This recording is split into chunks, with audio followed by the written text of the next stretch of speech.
Hello and welcome to all of you on my YouTube channel BioBridge. Today we are going to understand about the renin-angiotensin-aldosterone system.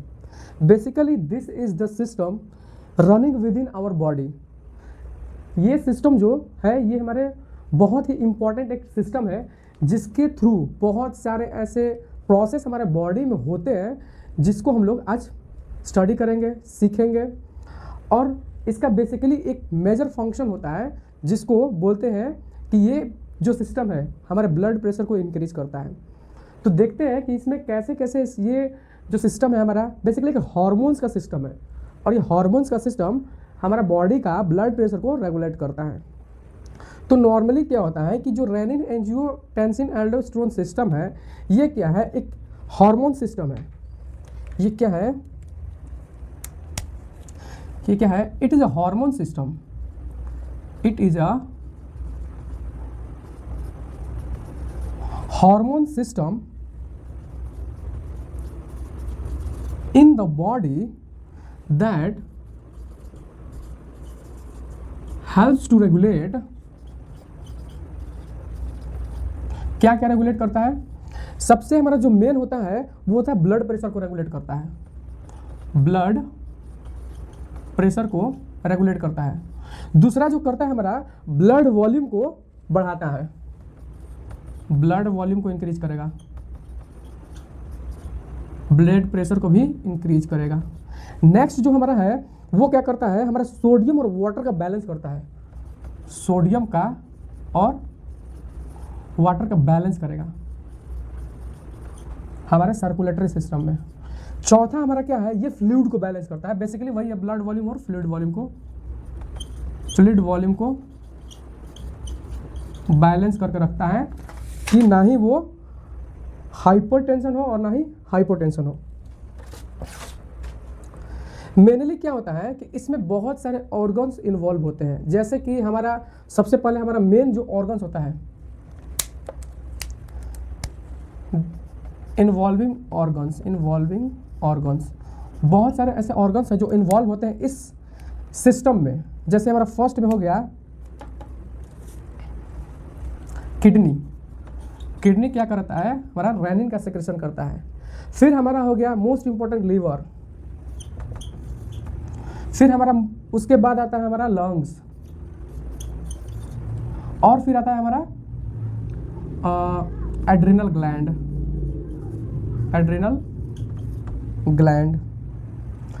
Basically क्या होता है कि जब हमारा blood pressure reduce होता है किसी भी कारण से हो सकता है कि किसी बॉडी में किसी पेशेंट के बॉडी में ब्लड वॉल्यूम कम हो गया है, वाटर इंटेक कम कर रहा था, या फिर हो सकता है डायरिया हो गया हो, क्रॉनिक डायरिया की वजह से हो सकता है, या फिर किसी को अचानक से एक्सीडेंट हो गया। एक पेशेंट या फिर एक ऐसा पर्सन है, a person having an accident, तो उस एक्सीडेंट में क्या होगा कि उसका ब्लड लॉस होगा। समझते हैं कुछ फिगर्स के थ्रू जिससे हम लोग अच्छे से क्लियर कर पाएंगे कि हमारा जो रेनिन एंजियोटेंसिन एल्डोस्टेरोन सिस्टम है वो वर्क करता कैसे है। और बहुत सारे ऐसे सिचुएशंस आते हैं जिसमें क्या होता है कि ये रास सिस्टम, इसको शॉर्ट में हम लोग रास सिस्टम बोल सकते हैं, रेनिन एंजियोटेंसिन एल्डोस्टेरोन सिस्टम, रास सिस्टम। तो किन किन सिचुएशन में ये रास सिस्टम एक्टिवेट होता है? सर्टेन सिचुएशंस रास सिस्टम एक्टिवेटेड। बेसिकली कौन कौन से, अगर मान लीजिए ये ब्लड प्रेशर लो हो गया, एक कंडीशन हो सकता है हमारा बीपी अगर लो है तो उस कंडीशन में क्या होगा, हमारा ये रास सिस्टम एक्टिवेट होगा। फिर ये हो गया हमारा ब्लड वॉल्यूम डिक्रीज हो रहा है, उस कंडीशन में हमारा रास सिस्टम एक्टिवेट होगा। फिर तीसरा हम लोग बोल सकते हैं कि जो सोडियम है उसका हमारा ब्लड में कॉन्सेंट्रेशन अगर डिक्रीज हो रहा है तो उस कंडीशन में हमारा रास सिस्टम एक्टिवेट होगा। नॉर्मल जो सोडियम का कॉन्सेंट्रेशन होता है 135 to 145 मिलीमोल पर लीटर होता है। अगर इससे डाउन होता है 135 से तो वो रास सिस्टम को एक्टिवेट कराने का एक प्रोसेस में बन जाता है। फिर आता है जब कोई भी एक ऐसा स्टिमुलस आया जो सिंपैथेटिक एक्शंस को इनिशिएट कर रहा है। सिंपैथेटिक एक्शंस बोल सकते हैं हम लोग फाइट एंड फ्लाइट रिस्पॉन्स को। जैसे एक एग्जांपल में ले लेते हैं कि अगर कोई पर्सन है उसके पीछे कोई जानवर दौड़ना स्टार्ट कर दिया तो वो पर्सन क्या करेगा कि अपना पूरा फुल बॉडी का एनर्जी यूज करके वहाँ से भागना स्टार्ट करेगा। तो अचानक से हमारा बॉडी एक्टिवेट हो गया, और बॉडी एक्टिवेट होने के बाद क्या किया, वहाँ से भागना स्टार्ट किया, तो हमारा बॉडी में बहुत सारा प्रोसेस होता है, बहुत सारा ऑर्गन्स में कॉन्स्ट्रिक्शंस देखने को मिलता है, हमारा ये आइरिस में डायलेशन देखने को मिलता है, हमारा जीआई ट्रैक का मूवमेंट होता है जो जिसको पेरिस्टाल्सिस मूवमेंट बोलते हैं, वो क्या होता है, वो स्लो हो जाता है, बंद हो जाता है। यूरिनरी सिस्टम का जो ट्रैक है वो भी स्लो पड़ जाता है। तो सिंपैथेटिक स्टिमुलस होगा, सिंपैथेटिक स्टिमुलस, अगर सिंपैथेटिक स्टिमुलेशंस आएगा तो उस समय हमारा रास सिस्टम एक्टिवेट होगा। अगर सिंपैथेटिक स्टिमुलेशन इंक्रीज होगा तो हमारा रास सिस्टम इंक्रीज होगा। नॉर्मली ये एक फिजियोलॉजिकल फंक्शन है हमारे बॉडी का, क्योंकि अगर हम सोचते हैं कि अगर ये एक कंपनसेटरी मैकेनिज्म भी बोल सकते हैं, हमारा बॉडी क्या करता है, खुद से ब्लड वॉल्यूम को मेंटेन करने की कोशिश करता है। अगर नॉर्मल अगर ब्लड वॉल्यूम, अगर मान लीजिए ये एक ब्लड वेसल्स है, इसमें अगर ब्लड सर्कुलेट नहीं करेगा, ब्लड का वॉल्यूम कम होगा तो ये सर्कुलेट होने में प्रॉब्लम करेगा। बेसिकली हमारे ब्रेन वाला एरिया में ब्लड फ्लो अच्छे से नहीं होगा, हमारा किडनी, ये जो हमारा किडनी है इसमें ब्लड फ्लो नहीं होगा। तो ये सारे केसेस में क्या होता है कि हमारा रास सिस्टम एक्टिवेट होता है। बेसिकली हम लोग स्टार्ट करेंगे इसका फिजियोलॉजी के बारे में कि कैसे हमारा renin angiotensin aldosterone system activate होता है।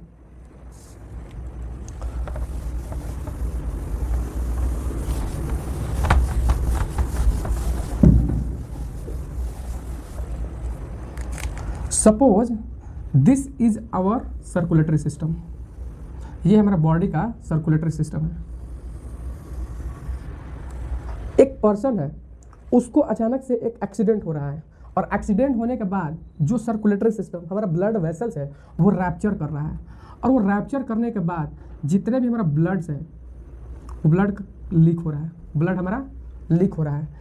अगर हम ब्लड को लीक होगा तो क्या ब्लड का सर्कुलेशन अच्छे से होगा? नहीं होगा। तो वहीं पे क्या होता है कि जो भी हमारा ब्लड सर्कुलेशन होता है, ब्लड सर्कुलेशन होता है हमारे किडनी में, तो जो ब्लड सर्कुलेशन जो हमारे किडनी में होगा वो क्या होगा, डिक्रीज हो जाएगा, ब्लड सर्कुलेशन डिक्रीज हो जाएगा। और जब ब्लड सर्कुलेशन डिक्रीज हो जाएगा तो हमारे किडनी में बहुत सारे क्या होते हैं, नेफ्रॉन्स होते हैं। नॉर्मली एक देखा जाए तो हमारे एक सिंगल किडनी में 1.2 मिलियन नेफ्रॉन होता है, अप्रोक्सीमेटली इतना होता है एक किडनी में। तो जो किडनी में आर्टरी आया है सर्कुलेशंस के लिए, उसमें हमारा ब्लड का सर्कुलेशन, ब्लड वॉल्यूम डिक्रीज होने के कारण किडनी में ब्लड फ्लो कम हो रहा है। तो ब्लड फ्लो कम हो रहा है तो वापस से जो वेन इसमें बनाएगा उसमें भी तो कम होगा, उसमें भी ब्लड फ्लो डिक्रीज होगा। तो इसमें क्या होता है कि नेफ्रॉन्स में ऐसे डिवाइसेस होते हैं कि जो ब्लड का प्रेशर को मेजरमेंट करता है, मेजर करता है उसको। तो नॉर्मली क्या होता है कि हमारा जो ये नेफ्रॉन होता है, ये नेफ्रॉन क्या होता है, हमारा structural and functional unit of kidney.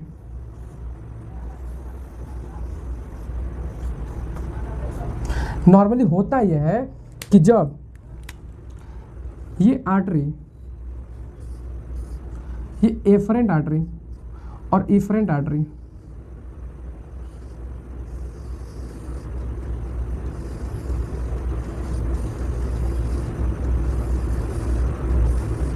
जब इसमें एफरेंट आर्टरी, जब हमारा ब्लड लीक कर रहा है, किसी का एक्सीडेंट हो रखा है, तो ब्लड सर्कुलेशन, इसमें ब्लड वॉल्यूम कम है तो ब्लड प्रॉपर अमाउंट में नहीं आएगा, जितना आना चाहिए नहीं आएगा। नॉर्मली देखा जाए तो 20% हमारा टोटल ब्लड वॉल्यूम का किडनी में 1 मिनट में आता है।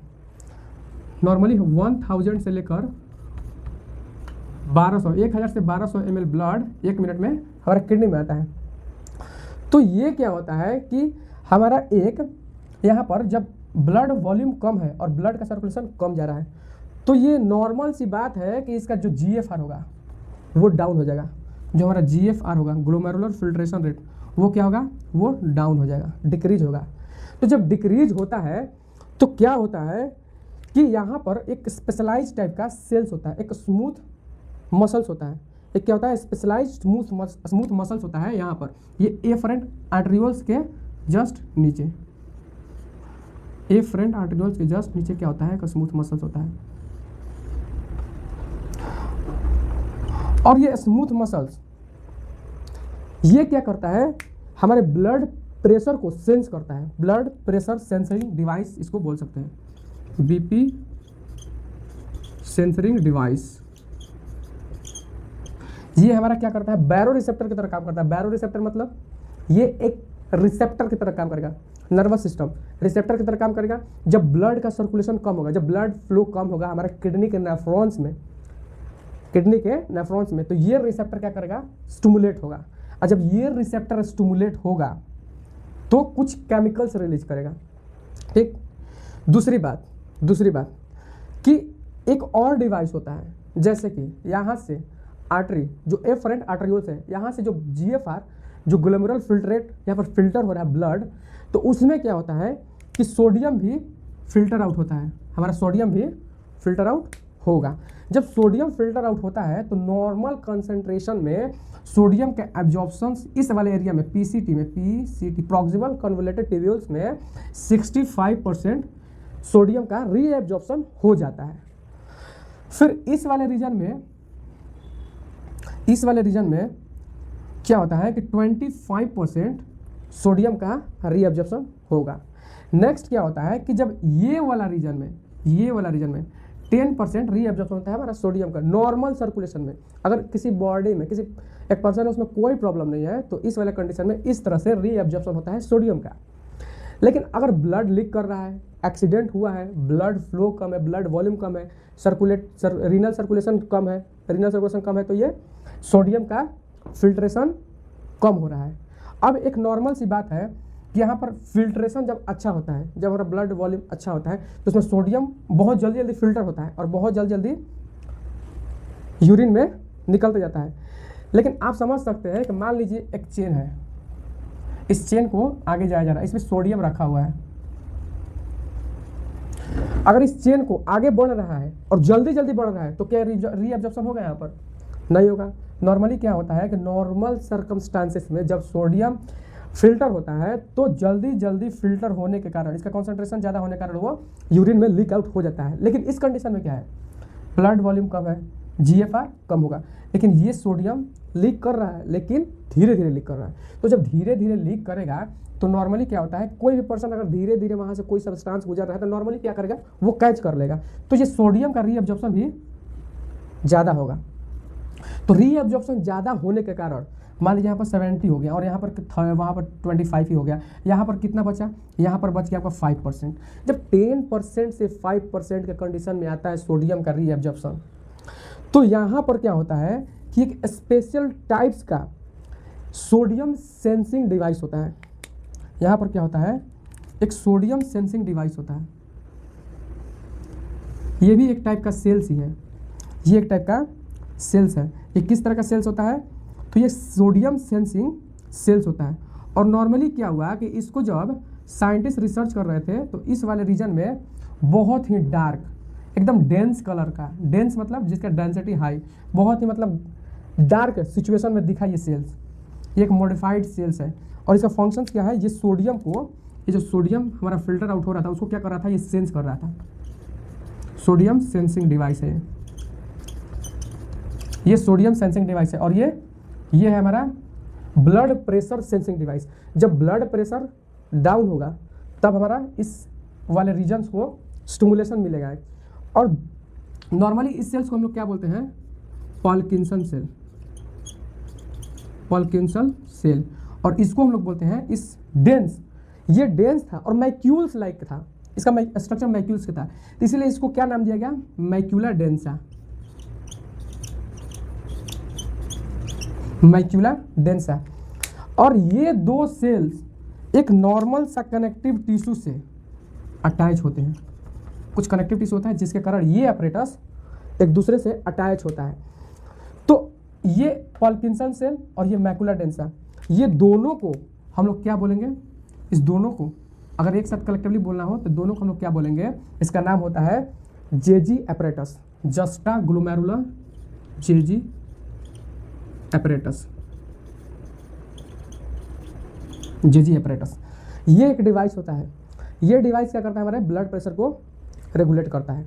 जब इसमें सोडियम का जीएफआर में जो ग्लोमेरुलर फिल्ट्रेट था उसमें सोडियम का लेवल कम हुआ, जब सोडियम का लेवल कम हुआ तो ये डिवाइस एक्टिवेट हुआ। कौन सा डिवाइस, मैक्यूला डेंसा। वो क्या था, सोडियम सेंसरिंग डिवाइस था। दूसरा डिवाइस क्या था, ये पार्किंसन सेल। ये पार्किंसन सेल क्या था कि जब हमारा ब्लड फ्लो कम हो जा रहा था, इसमें ब्लड फ्लो कम हो रहा था, तो ये सेल्स एक्टिवेट हो रहा था, और दोनों सेल्स के कोऑर्डिनेशन से हमारा रेनिन का सिक्रेशन होता है, रेनिन का सिक्रेशन होता है। तो ये जो हमारा सेल था पार्किंसन सेल, ये हमारा बैरो रिसेप्टर की तरह काम कर रहा था। ये बैरो रिसेप्टर, बैरो रिसेप्टर हमारा बैरो रिसेप्टर एक और जगह होता है, जैसे कि कैरोटिड साइनस, कैरोटिड साइनस के पास भी बैरो रिसेप्टर होता है। जब ब्लड फ्लो कम होता है तो वो बैरो रिसेप्टर एक्टिवेट होता है और ब्रेन्स को एक सिग्नल ट्रांसफर करता है, तो उसको भी पढ़ेंगे, अभी देखते हैं इसको। फिर ये हमारा मैकुला डेंसा, ये एक तरह कीमो रिसेप्टर है, मतलब केमिकल्स को रिसीव कर रहा है, इसको हम लोग क्या बोलेंगे, chemo receptor, chemo receptor, chemo receptor और ये बैरो रिसेप्टर। तो नॉर्मली क्या होता है कि जब सोडियम लेवल कम जाएगा तो ये मैकुला डेंसा सेल, जिसको हम लोग कीमो रिसेप्टर बोल रहे हैं, ये सेंसिटाइज हो जाएगा। जब ये सेंस करेगा कि सोडियम कम है तो ये सेल्स एक सिग्नल भेजता है हमारा मैकुला पार्किंसन सेल्स को, और ये पार्किंसन सेल्स और दोनों का कोऑर्डिनेशन से हमारा रेनिन का सिक्रेशंस होता है। ये हमारा हो गया इंट्रा रीनल मैकेनिज्म। ये कौन सा हमारा रीजन हो गया, इंट्रा रीनल मैकेनिज्म।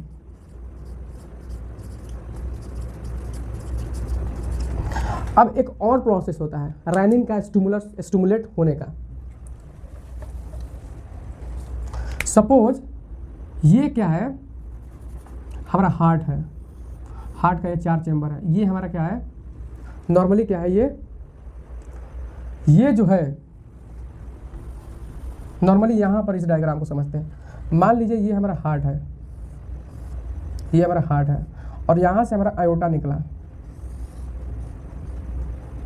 आयोटा निकला।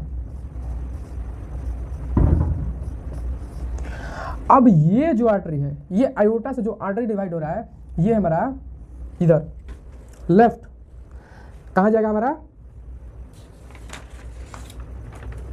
लेफ्ट सब क्लैवियन, इसको बोल देंगे लेफ्ट सब क्लैवियन आर्टरी।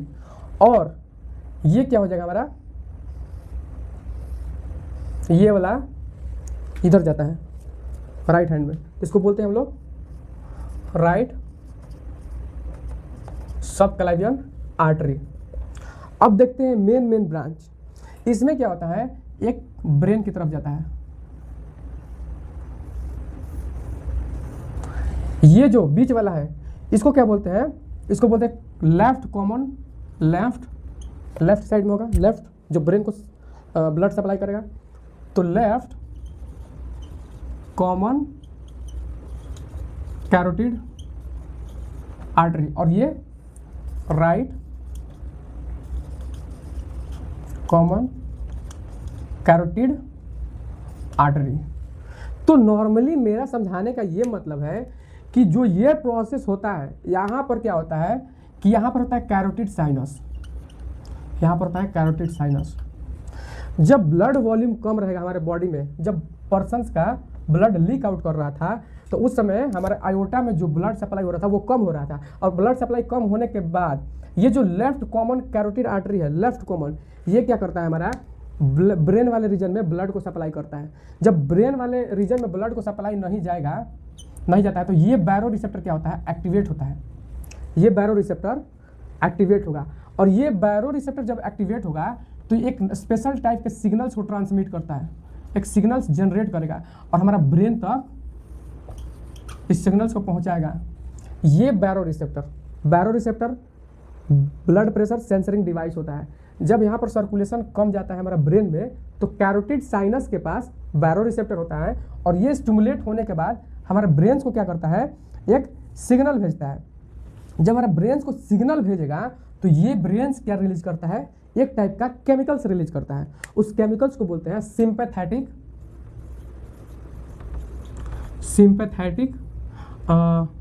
डिस्चार्ज बोल सकते हैं, सिंपैथेटिक डिस्चार्ज बोल सकते हैं। और ये सिंपैथेटिक डिस्चार्ज क्या करेगा, ये सिंपैथेटिक डिस्चार्ज एक न्यूरॉन्स के थ्रू रिलीज होता है, न्यूरॉन्स के थ्रू रिलीज होता है। और ये न्यूरॉन्स सिंपैथेटिक डिस्चार्ज न्यूरॉन्स को थ्रू सिंपैथेटिक डिस्चार्ज, और सिंपैथेटिक डिस्चार्ज में वो कौन सा केमिकल्स होता है, एक प्रकार का न्यूरोट्रांसमीटर होता है, और ये ब्रेन हमारा सिंपैथेटिक डिस्चार्ज रिलीज किया। सिंपैथेटिक डिस्चार्ज अगर रिलीज किया और जिस न्यूरॉन से रिलीज कर रहा है तो उस न्यूरोट्रांसमीटर को क्या बोलते हैं, ये न्यूरोट्रांसमीटर रिलीज करता है नोर एपिनेफ्रिन नाम का, नोर एपिनेफ्रिन नाम का क्या कर रहा था, रिलीज कर रहा था न्यूरोट्रांसमीटर। ये जब नोर एपिनेफ्रिन या फिर नोर एड्रेनालिन ये जब रिलीज होगा तो हमारा बॉडी सिंपैथेटिक मूड में चला जाता है, मतलब फाइट एंड फ्लाइट एक्शन वाला मूड में। अब देखिए क्या होता है, एक हम बता दिए थे इंट्रा रीनल मैकेनिज्म, किस प्रकार से रेनिन एक्टिवेट हो रहा है यहाँ से। दूसरा मैकेनिज्म बताएं कि जब हमारा ये डिवाइस बैरो रिसेप्टर जब कैरोटिड साइनस में था, ब्लड को ब्रेन की तरफ नहीं जा पा रहा था क्योंकि हमारा ब्लड लीक कर रहा था। उस समय क्या था, ये बैरो रिसेप्टर एक्टिवेट हुआ, ब्रेन को सिग्नल पहुंचाया और ब्रेन क्या रिलीज किया, सिंपैथेटिक डिस्चार्ज। कौन सा सिंपैथेटिक डिस्चार्ज, ये नॉर एपिनेफ्रिन नाम का केमिकल से रिलीज किया। और ये क्या होता है कि नॉर एपिनेफ्रिन जब ब्लड सर्कुलेशन में आता है तो ब्लड सर्कुलेशन के थ्रू वो कहाँ चला जाता है हमारा, इस वाले रीजन में, इस जेजी एपरेटस में। जेजी एपरेटस में एक इसका रिसेप्टर होता है, उस रिसेप्टर पे बाइंड करेगा। कौन सा रिसेप्टर होता है, beta adrenergic receptor, beta 1 adrenergic receptor. ये बीटा 1 एड्रीनर्जिक रिसेप्टर कहाँ होता है, ये हमारा जो पार्किंसन सेल है यहाँ पर होता है, और उस सेल में जाकर बाइंड करेगा हमारा ये नॉर एपिनेफ्रिन, और क्या स्टिमुलेट करेगा, रेनिन का सिक्रेशन, रेनिन का सिक्रेशन कराएगा नॉर्मली। अब हम देखेंगे जब रेनिन का सिक्रेशन हुआ तो उसके बाद क्या फिजियोलॉजी है, हमारा ब्लड प्रेशर बढ़ कैसे रहा है। नॉर्मली ब्लड प्रेशर डाउन था तो ये रेनिन ब्लड प्रेशर बढ़ा कैसे रहा है, तो देखते हैं इसको। ये पाथवे आपको देख लेना, याद कर लेना।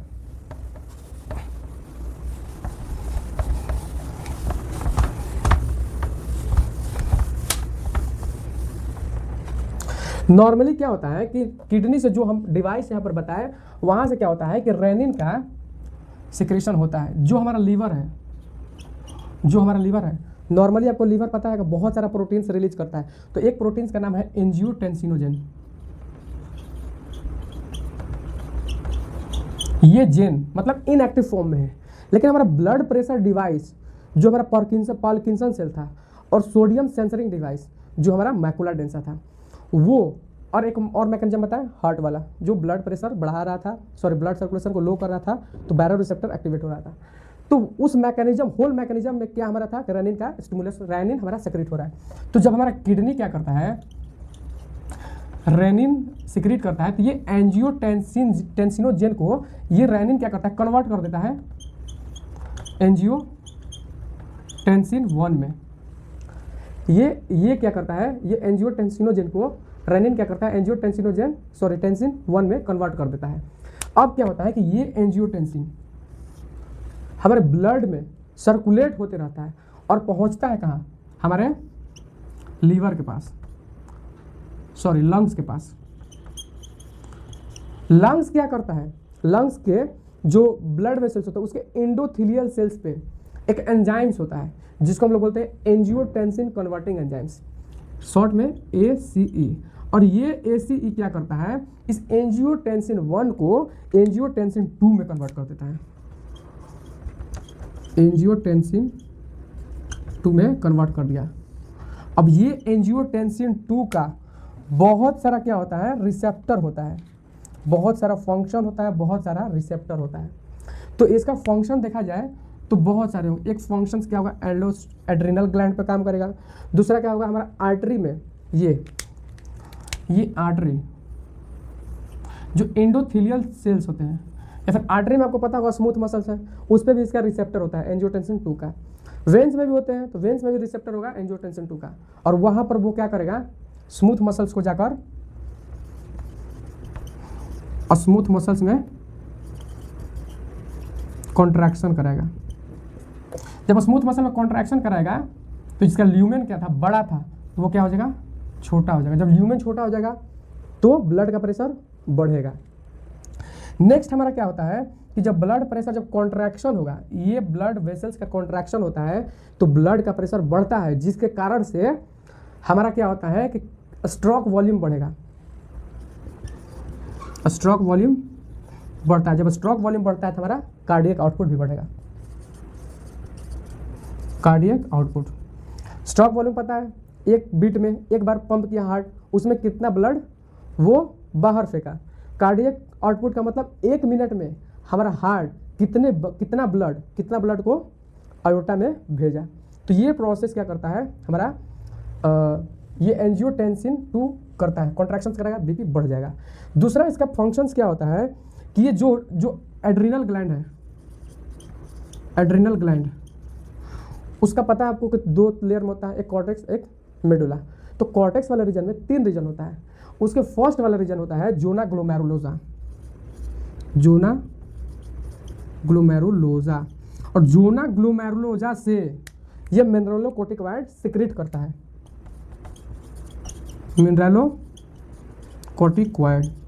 और ये मिनरलोकोर्टिकॉइड का एक एग्जांपल हो जाएगा एल्डोस्टेरोन, एल्डोस्टेरोन।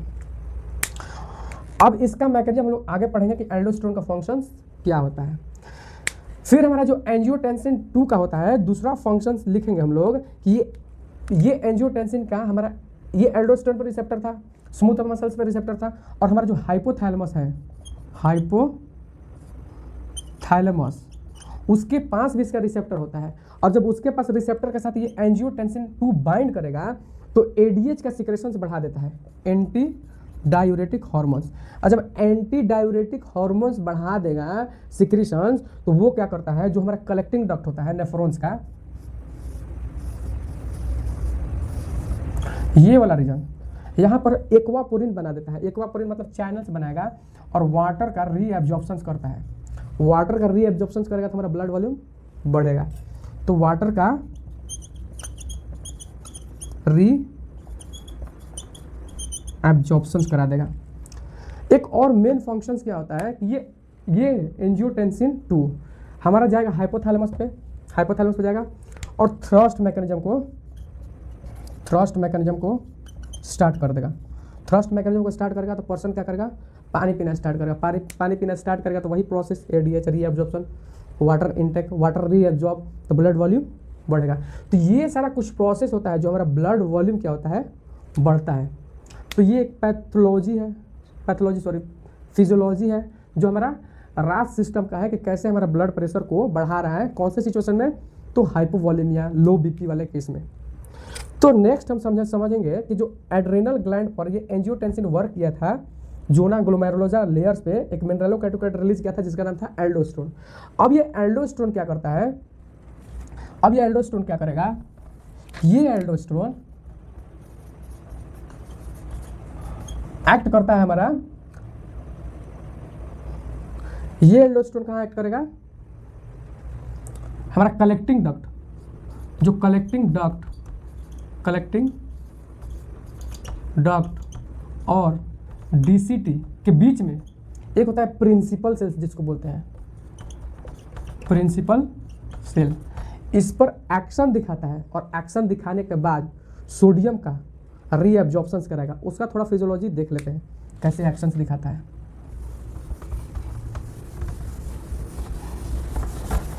नॉर्मली क्या होता है, ये मान लीजिए हमारा क्या है, ये है हमारा नेफ्रॉन है,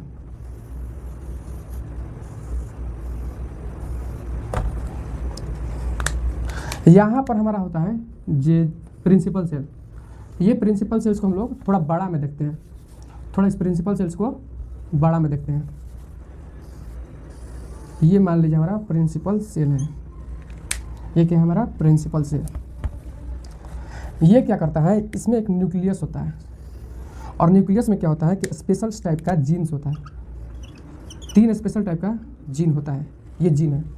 सबसे पहले ये एल्डोस्टेरोन आता है, जब एल्डोस्टेरोन जब आता है तो क्या होता है कि इस सेल्स पे आकर आएगा और इस न्यूक्लियस के रिसेप्टर पर बाइंड करता है। ये जो एल्डोस्टेरोन है, ये मान लीजिए कि रिसेप्टर है और इस रिसेप्टर पे ये एल्डोस्टेरोन बाइंड करेगा और बाइंड करने के बाद इस डीएनए में चेंज कर प्रोटीन का सेक्रेशन करता है, प्रोटीन बनाता है। ये mRNA प्रोटीन बनाएगा। और ये प्रोटीन क्या करता है, हमारा जो वेजोलेटरल सरफेस है हमारा प्रिंसिपल सेल्स का, वहां पर सोडियम चैनल्स बनाता है।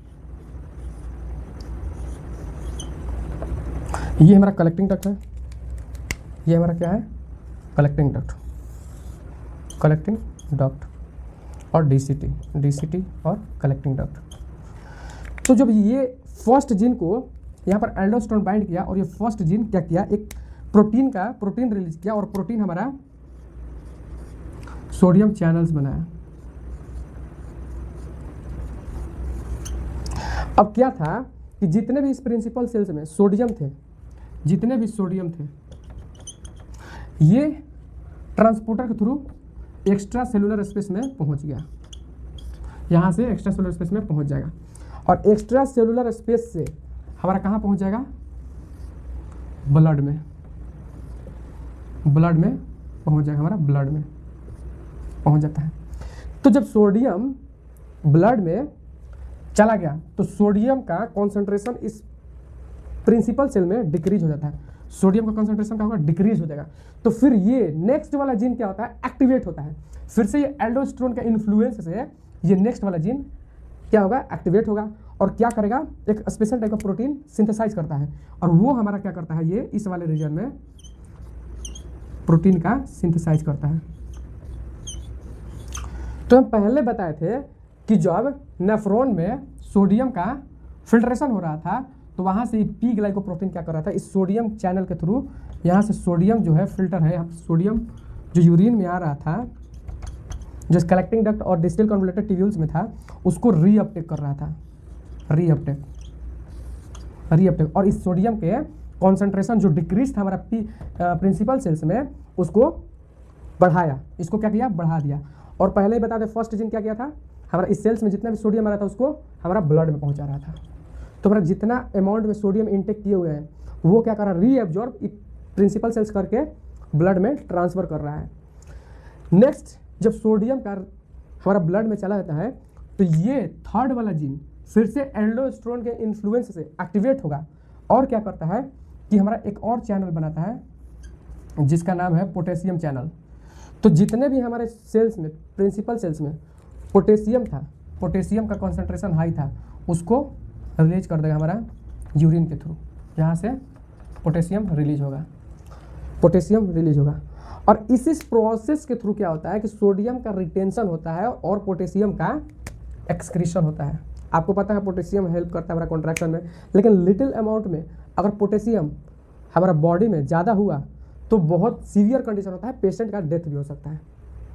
तो ये था हमारा रेनिन एंजियोटेंसिन एल्डोस्टेरोन सिस्टम।